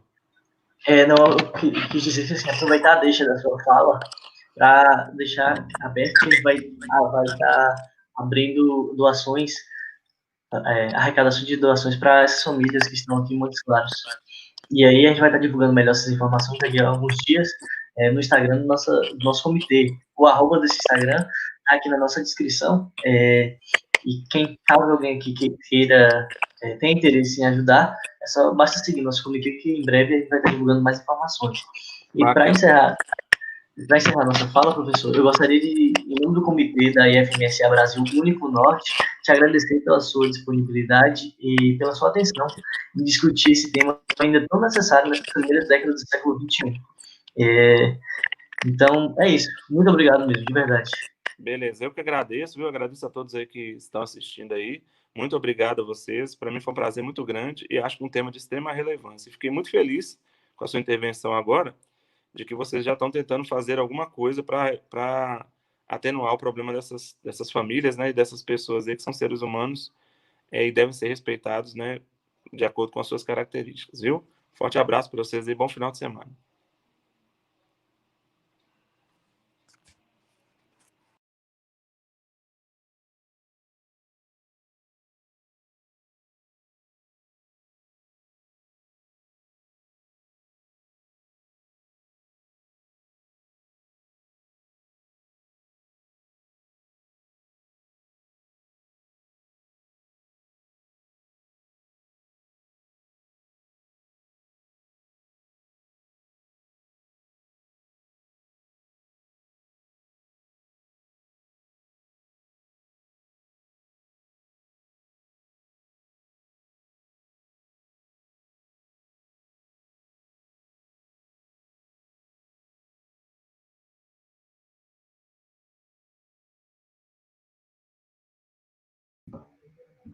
Bom dia, professora. Professora, eu vou pedir para quando a senhora for responder, se a senhora abra seu microfone, que ela tá em mute ainda. Tá me ouvindo bem? Sim, agora sim. Uhum. Então, professora, eu vou te anunciar para que a gente comece a nossa palestra. Com muito prazer que eu anuncio a nossa professora Grace, ela que é médica da família e comunidade, ela é preceptora em saúde da família e comunidade, professora da Unimontes e da FUNORTE, e ela é auditora em serviço de saúde suplementar. Eu abro espaço, professora, e te agradeço bastante pela sua disponibilidade em estar aqui conosco hoje, em abordar esse tema que seria o manejo da população em situação de rua na atenção primária. Então, eu abro espaço de fala para a senhora e muito obrigado. Bom dia, pessoal. É sempre um prazer estar aqui com vocês, né? Então, sempre que vocês precisarem, podem contar comigo. E aí a gente vai falar um pouquinho sobre o manejo, a atuação do médico, né, na atenção primária, o que ele pode fazer, o que ele pode ajudar essa população de vulnerabilidade social.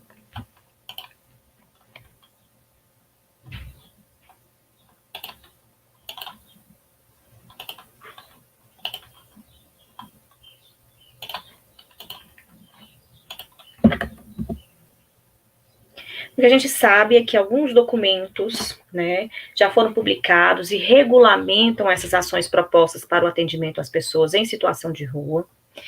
Desde 2008, nós tivemos a nossa primeira pesquisa nacional sobre a população em situação de rua, que foi coordenada pelo Ministério de Saúde, do Desenvolvimento Social e Combate à Fome, e ela deu, né, o início à visibilidade com as dimensões sociodemográficas dessa população. Então, é uma coisa recente, né, há 12 anos atrás apenas. Em 2009, teve um decreto presidencial que instituiu a Política Nacional para a População em Situação de Rua, com a criação do Comitê Intersetorial de Acompanhamento e Monitoramento da referida política. No mesmo ano, em 2009, né, foi criado um Comitê Técnico de Saúde para a População em Situação de Rua, e em 2011 entrou a Política Nacional de Atenção Básica, né, a PNAB. E aí ela caracterizou a atenção básica como conjunto de ações de saúde no âmbito individual e coletivo. Com a PNAB, né, ela ainda não trouxe essa população de vulnerabilidade social dentro da atenção primária. Mas em 2012, com o funcionamento das equipes de consultório da rua, essa população ela começou a ser inserida dentro do cenário de atenção primária. E ela definiu os critérios, né, a portaria 123, em janeiro de 2012, ela definiu os critérios de cálculo de número máximo de equipes de consultório na rua por cada município. O consultório na rua, tem muita gente que não conhece, tá? Nós vamos falar um pouquinho sobre ele. É basicamente a atuação da equipe de atenção primária, só que para essa população que está em vulnerabilidade social.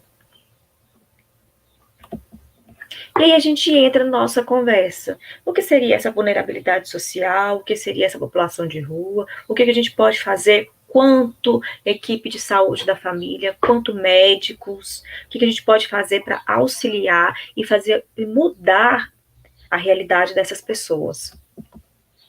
Porque a gente sabe que vulnerabilidade social ela denota uma multideterminação de sua gênese, né? Não é estritamente condicionada à ausência ou precariedade de acesso à renda, não é só ausência de dinheiro, mas é atrelado a várias fragilidades de vínculos afetivos, né? Desigualdade de acesso a bens e desigualdade de acesso a serviços públicos.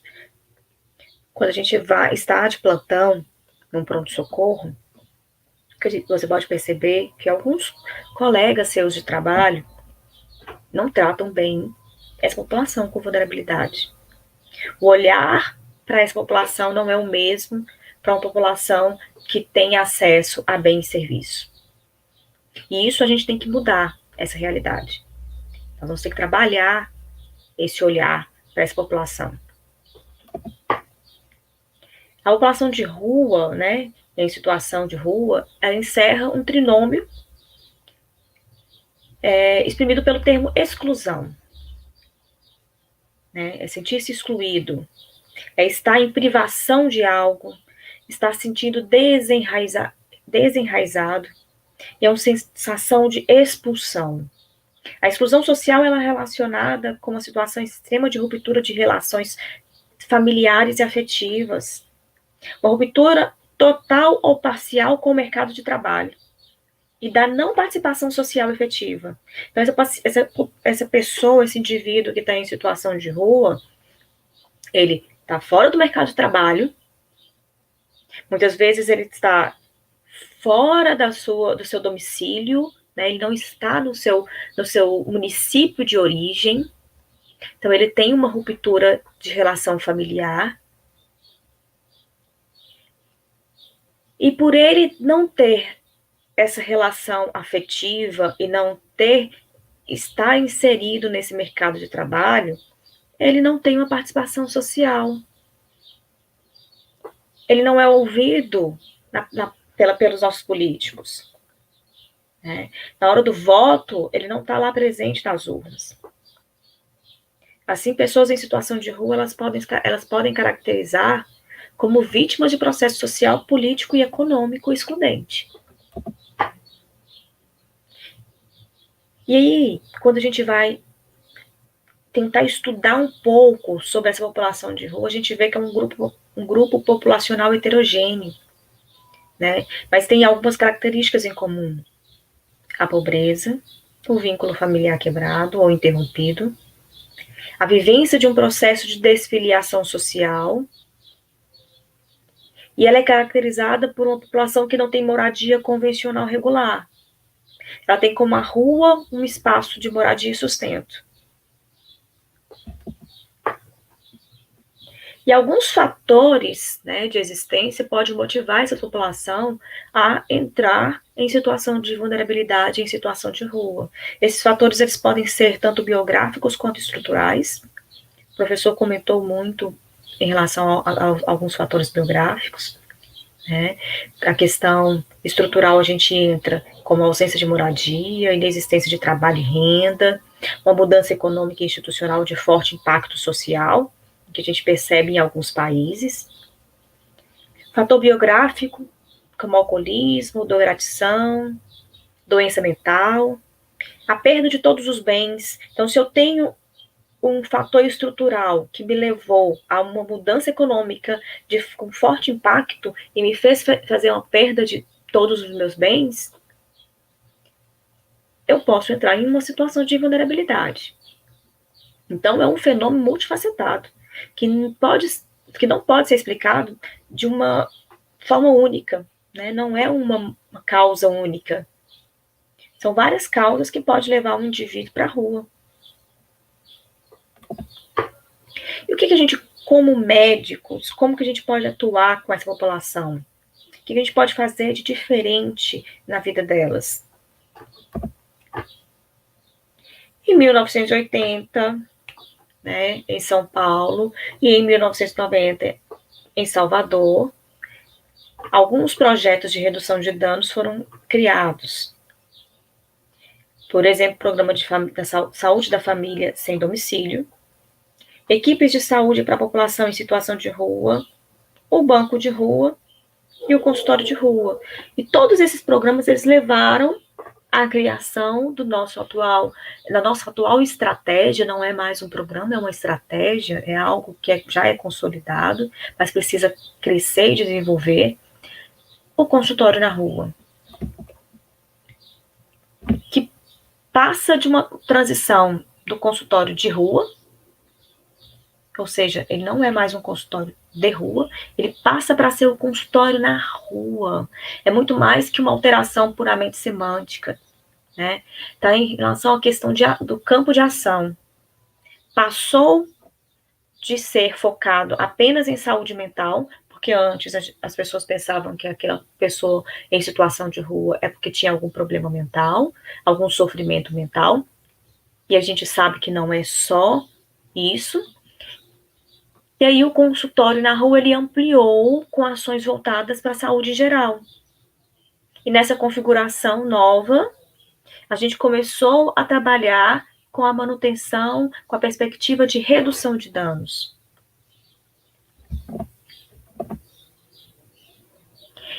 E o consultório na rua são equipes profissionais, multiprofissionais, que vão desenvolver ações integrais de saúde frente à necessidade dessa população.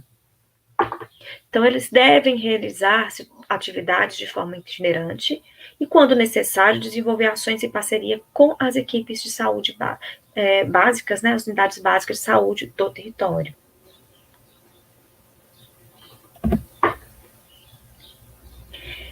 O consultório da rua trabalha com equipes, faz uma territorialização, a gente pega o desenho do município, faz um desenho do território, divide esse território por equipes, e aí monta-se equipes multiprofissionais, com médico, enfermeiro, psicólogo, assistente social, e dentro desse território que ele foi inserido, ele vai atuar com a população que está em situação de vulnerabilidade naquela parte do município.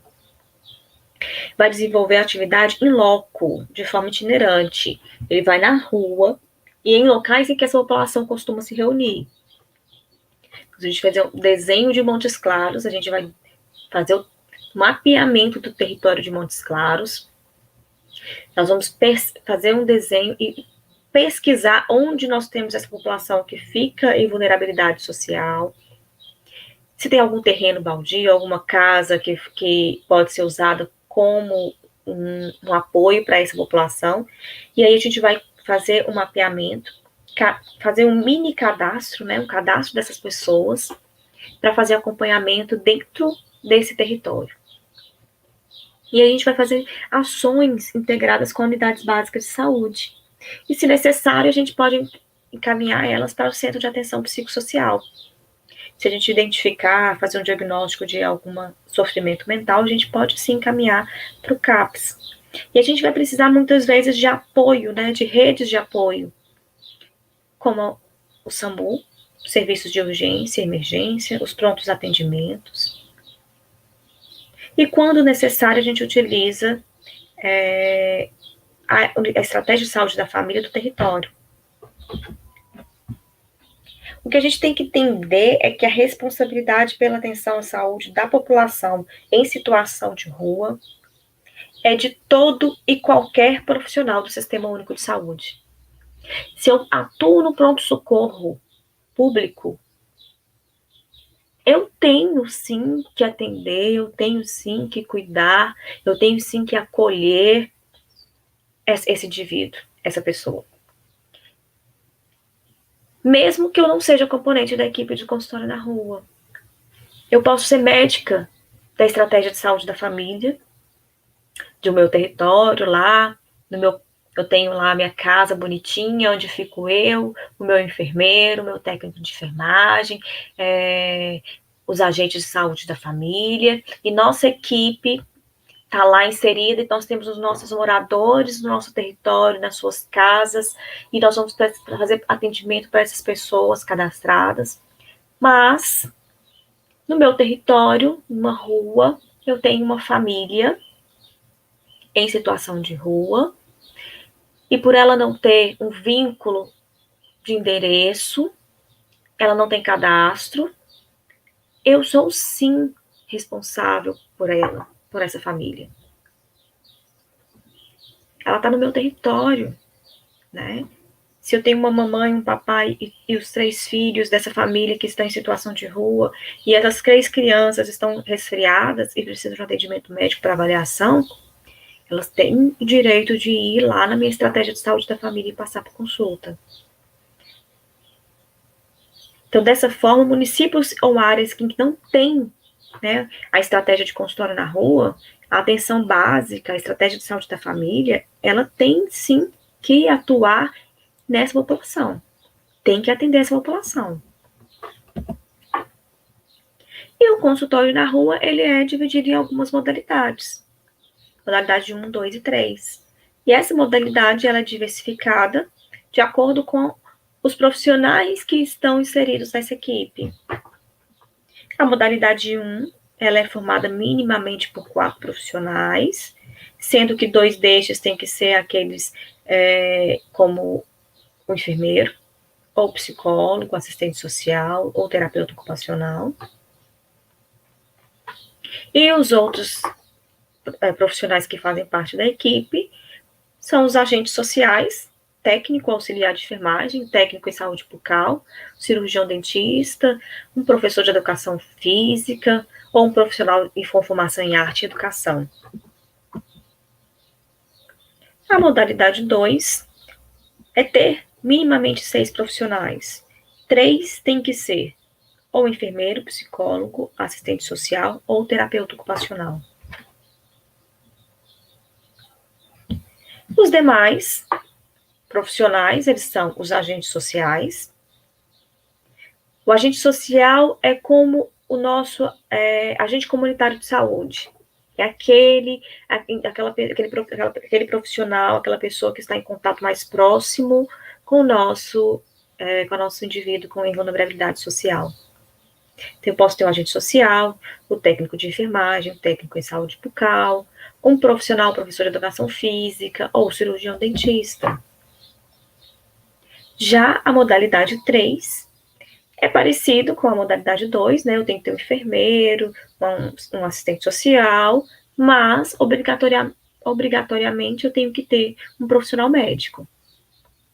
E essa escolha de modalidade, ela parte e surge da divisão do município. Em 2019, né, esse mapa ele traz a distribuição de famílias em situação de rua no cadastro único. Né? 67% da população em situação de rua está na região sudeste. Então, isso em 2019. 2020 eu ainda não peguei os dados, né? 2020 a gente provavelmente nós vamos ter um aumento significativo nesse número, principalmente pelos imigrantes. E aí isso acende a lâmpada. O que eu posso fazer quanto profissional médico para atuar nesses 67% de famílias em situação de rua? Não só como médicos, né? Como pessoa, o que eu posso fazer para mudar essa situação? Quem sabe chegar aos 2% lá do norte. Isso são famílias que têm cadastro no Sistema Único de Saúde. E a quantidade de pessoas que estão fora desse cadastro? Que não estão aqui, ó. Nessa segunda coluna. Na região sudeste, nós temos São Paulo em primeiro lugar, com 45%. Mas Minas Gerais não, em 12,4%. Se eu pegar 2012, eu tinha 7.368 famílias. Chegando aqui em 2019, eu tenho 119.636 famílias no cadastro único, em situação de rua.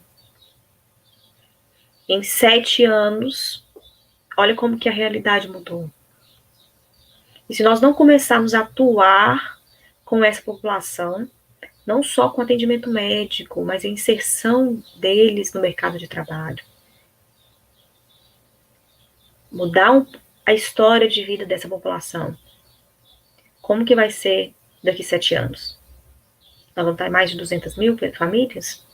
É o que a gente quer?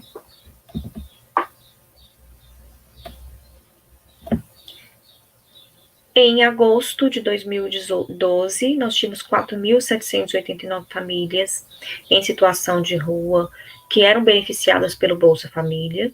Já em 2019, a gente conseguiu aumentar, né, melhorando um pouco a vida de mais pessoas. Passamos para 93.092 famílias.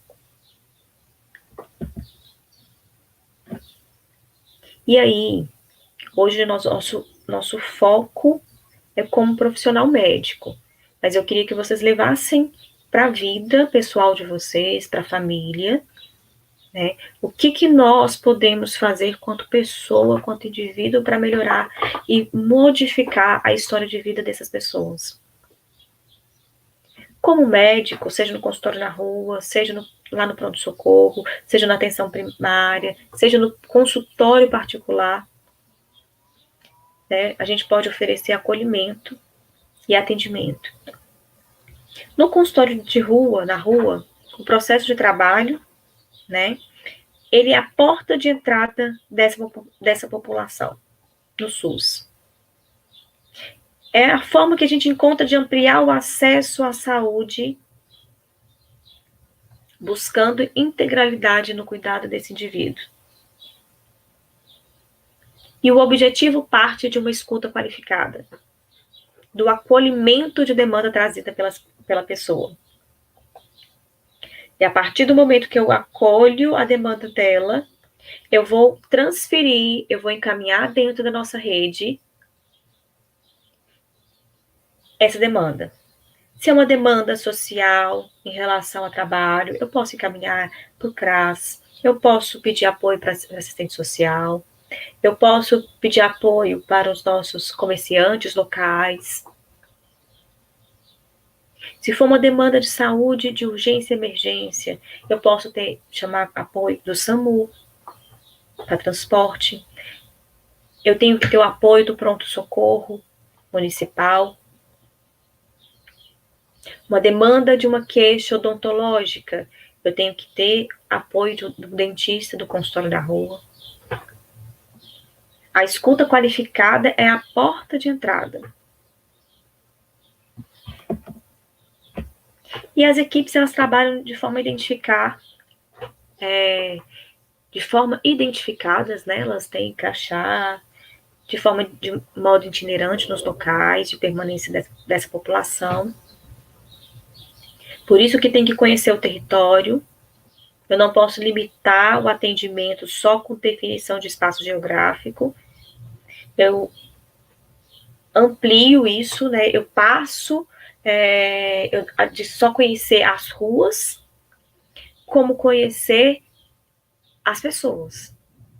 Onde que elas dormem, onde que elas comem, onde elas fazem suas necessidades, onde elas usam drogas. Eu começo a entender das relações que podem favorecer ou barrar o acesso da equipe. Eu começo a entender os atores locais e os papéis sociais dos grupos. Quem seria o chefe? Qual que é o papel das crianças? Qual que é o papel daquelas pessoas que estão naquele território? E eu começo a conhecer as outras redes de apoio.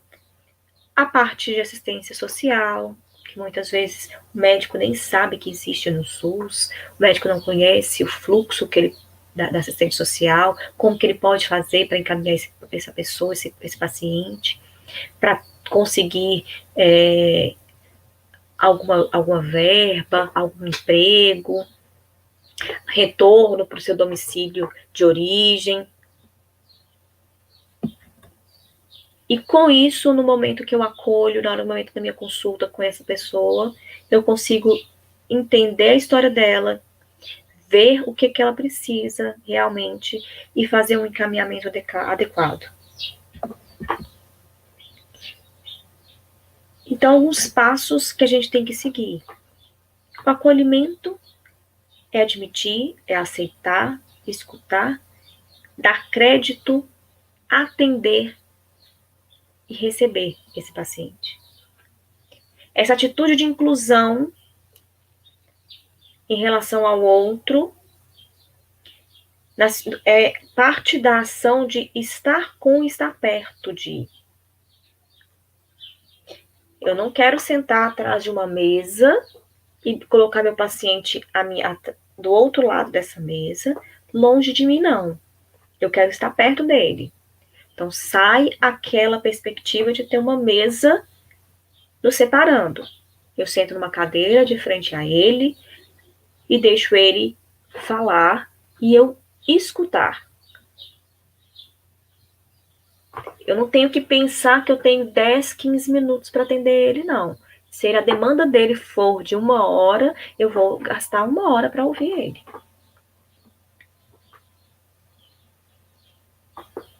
Então, eu tenho o acolhimento e agora eu passo para a articulação do cuidado.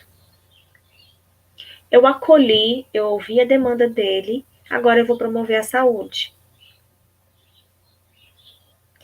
De uma forma compartilhada com ele. Eu vou fazer uma proposta de uma intervenção com ele. Aí eu atendi seu João. João, ele tem 60 anos. Ele está em situação de rua há 20 anos. E aí, na hora do exame físico, eu percebi que ele é hipertenso. Né? Todas as vezes que eu converso com o seu João e a gente afere a pressão dele está acima de 160/90. E aí eu preciso propor um tratamento para o seu João. Eu converso com o João e falo que ele vai ter que tomar uma medicação. Aí ele me fala assim, doutora, eu não posso ficar com remédio porque eu acabo perdendo, não tem como eu tomar um remédio, eu sumo os comprimidos, eu não tenho onde guardar. Qual que é a proposta que a gente pode fazer para o seu João? João, se eu deixar essa medicação aqui na unidade básica, o senhor pode vir aqui todos os dias e tomar o remédio? A nossa intervenção e a nossa interação, ela é uma via de mão dupla. É uma construção compartilhada. E aí, seu João fala, eu concordo, eu vou vir aqui todo dia tomar o comprimido. No primeiro mês ele vai todo direitinho, pega o comprimido e toma. Segundo mês também. E aí, do nada, seu João não comparece na unidade para tomar o comprimido.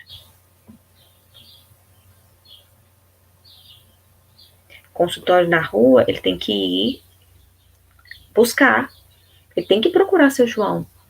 É busca ativa. Porque se ele tiver tido uma crise hipertensiva, uma emergência hipertensiva e está passando mal no local onde ele dorme, eu tenho que ir lá, conferir e saber se eu tenho que fazer uso da nossa rede de apoio, nossa rede de cuidado. Porque se for uma emergência hipertensiva, eu preciso ir lá e caminhar ele para o hospital. E aí eu tenho que encaminhar ele para um atendimento hospitalar, via SAMU, ou mesmo a equipe levá-lo para o atendimento. E nós temos que ter conhecimento que a gente tem uma rede de cuidados ampla. Nós temos hoje saúde da criança e do adolescente, saúde da mulher. Nós temos apoio de saúde da pessoa idosa. Nós temos programas de doenças crônicas não transmissíveis, programas para saúde mental, assistência farmacêutica, uma interlocução técnica da população LGBT. E eu preciso conhecer essa rede de cuidado para eu oferecer para essa população também. E nós temos que fazer o projeto terapêutico singular, igual a gente conversou sobre o seu João. Eu dei o diagnóstico de hipertensão, Eu defini as metas, eu dividi a responsabilidade. Então, seu João, se eu venho aqui pegar o comprimido todos os dias, e eu e a minha equipe, nós vamos estar disponíveis para você. Nós vamos reavaliar. Se ele é um hipertenso e ele precisa fazer exames de sangue, nós vamos levar seu João lá no laboratório para colher o exame, ou mesmo colher lá no momento o material para poder fazer o exame. Ó, seu João, daqui 15 dias eu vou estar passando aqui na rua de novo e eu vou vir aqui conversar com você para fazer uma reavaliação. Cada equipe de consultório na rua tem uma lista atualizada de cadastro das pessoas. E esse número de cadastro de pessoas acompanhadas por cada equipe, ela é avaliada em cada território de acordo com a necessidade e o processo de trabalho local. E utiliza como parâmetro uma equipe a cada 80 a 1.000 pessoas em situação de rua.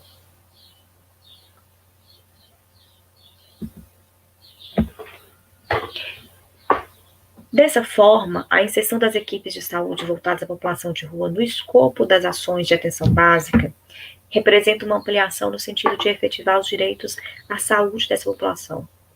Então, nós vamos atuar no diagnóstico de doenças infecto-contagiosas, tuberculose, HIV, hepatite C, sífilis. Nós vamos atuar não só no diagnóstico, quanto no manejo dessas patologias. Os pontos importantes relacionados à singularidade do sujeito, eles têm que ser observados pela equipe. Eu tenho que conhecer a história de vida desse sujeito, o vínculo familiar, as queixas, demandas principais, potencialidades do indivíduo. Seu João, ele era carpinteiro, fazia um trabalho maravilhoso. Ele tem condições de trabalhar numa carpintaria? Grau de instrução, né?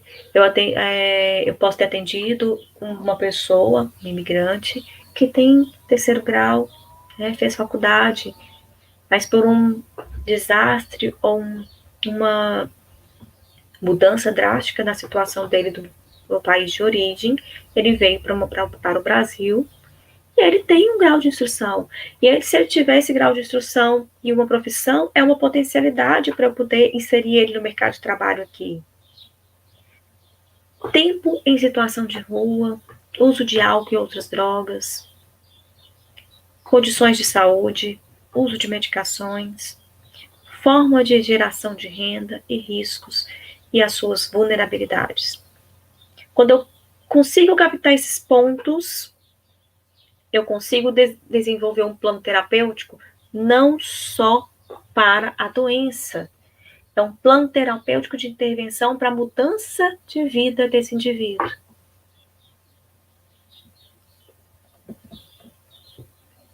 Só que a gente acaba encontrando algumas barreiras na hora da nossa assistência.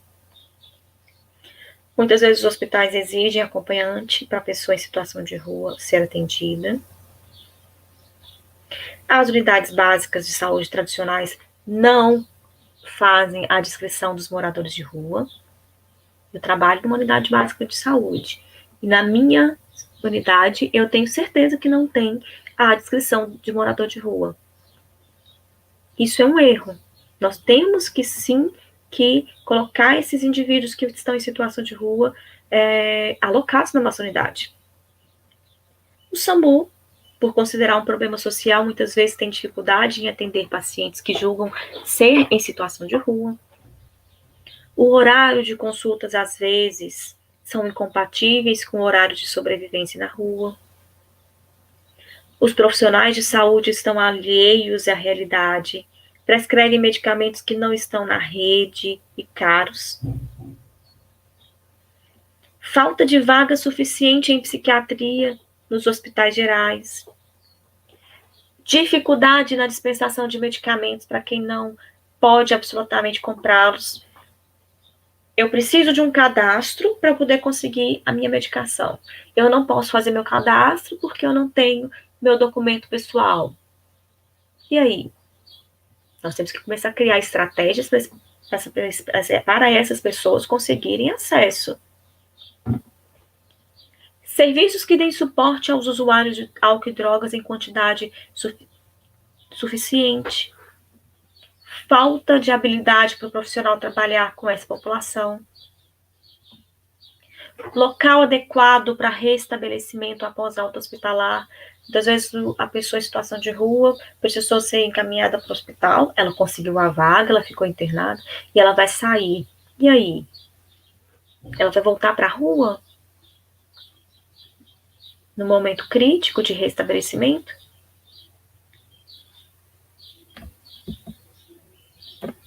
Nesse sentido, é sempre útil ao profissional que lida com esse grupo social realizar um exercício mental de raciocínio clínico, pensando em vida na rua.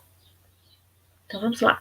Eu atendi Antônio, né, indivíduo em situação de vulnerabilidade social, morador na rua. Ele passou por uma exposição à violência e está com ferimento, uma hemorragia que cursou com choque hipovolêmico. Eu peguei Maria com diagnóstico de pneumonia. Eu fiz a ausculta pulmonar, tá crepitando bilateral, teve febre e eu dei o diagnóstico de pneumonia. Mas a gente começa um raciocínio clínico. Vamos voltar. Ela é moradora da rua, ela faz uso de álcool, teve queda da própria altura, fez uma broncoaspiração e cursou com pneumonia.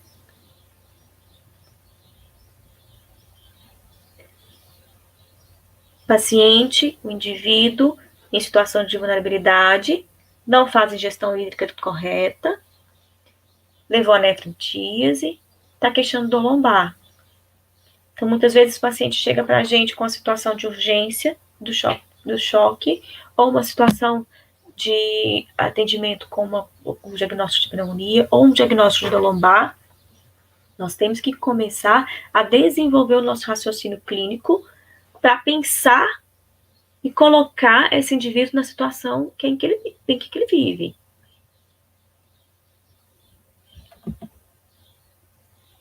E aí, os nossos atendimentos prioritários, muitas vezes, são o atendimento em relação ao sofrimento mental, as nossas gestantes em situação de rua, como que nós vamos manejar o pré-natal delas,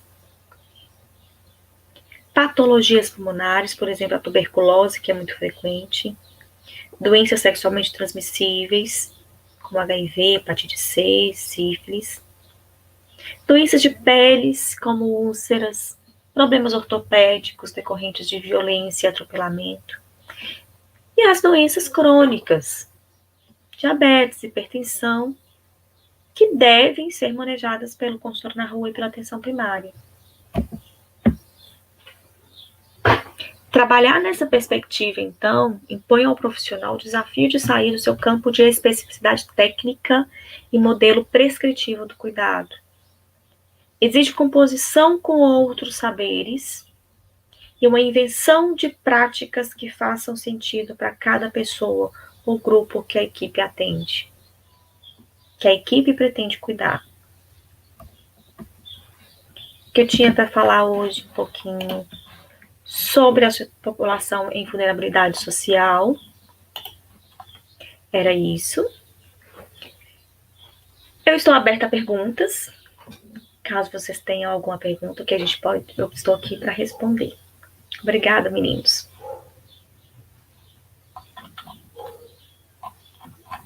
Professora, você consegue me ouvir bem?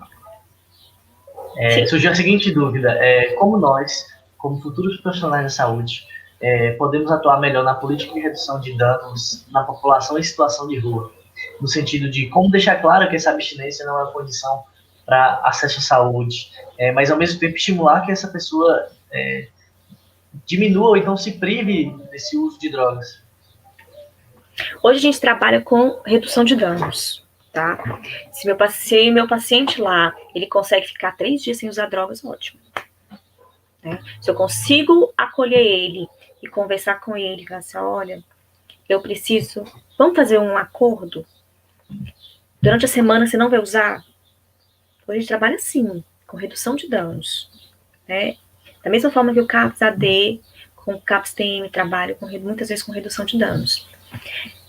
Independente de onde a gente atua, seja no consultório, seja no consultório da rua, seja no pronto-socorro, a gente acolhe esse paciente e aí ele vai falar com ele está em drogadição, né? Ele faz uso abusivo de drogas, né? Crack, muitas vezes, ou maconha, e aí tá fazendo mal. Ele não está conseguindo ser inserido no mercado de trabalho, as pessoas olham para ele com outro olhar, eu vou acolher a demanda dele. Ele chegou lá com dor lombar, como queixa principal, não era nem a droga. Durante o processo de acolhimento, na anamnese, eu percebi que ele faz uso, e aí a gente vai conversar. O apoio multiprofissional é fundamental. Eu vou ter que falar com ele, olha, eu vou chamar a psicóloga, você pode conversar com ela um pouquinho? Eu vou encaminhar você para o CRAS. Tem como você ir lá agora? A gente trabalha muito com agora. Faz um encaminhamento e fala assim, tem como você ir lá agora? Eu preciso que você vá nesse momento. Enquanto ele está indo na rota, eu já estou ligando lá e conversando com o assistente social, ó, eu estou encaminhando fulano de tal, eu queria que você acolhesse ele para mim, tem como você conversar, tentar inserir ele no mercado de trabalho, ele faz uso de álcool e drogas, de uso de forma abusiva, nós estamos tentando mudar a história de vida dele, e aí ele já chega lá, o CRAS já sabe a história, porque eu liguei. Então, não tem como médico, sozinho, fazer essa mudança. A gente precisa de apoio multiprofissional mesmo. Certinho, professora, muito obrigado. Aproveitar a deixa da fala, eu queria falar que a palavra-chave é acolhimento e o link do formulário de presença está no link da descrição. Professor, em nome do comitê da IFMSA, da Unifo Norte, a gente agradece pela sua disponibilidade mais uma vez de estar aqui conosco.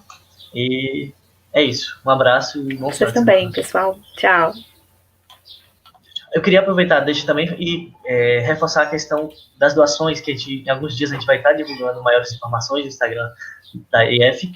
O link, o @ do nosso comitê está aqui na descrição também. Então, caso alguém que tenha interesse, pode ficar nos acompanhando por lá, que em breve vão ter novas informações. Eu agradeço a presença de todos e até uma próxima.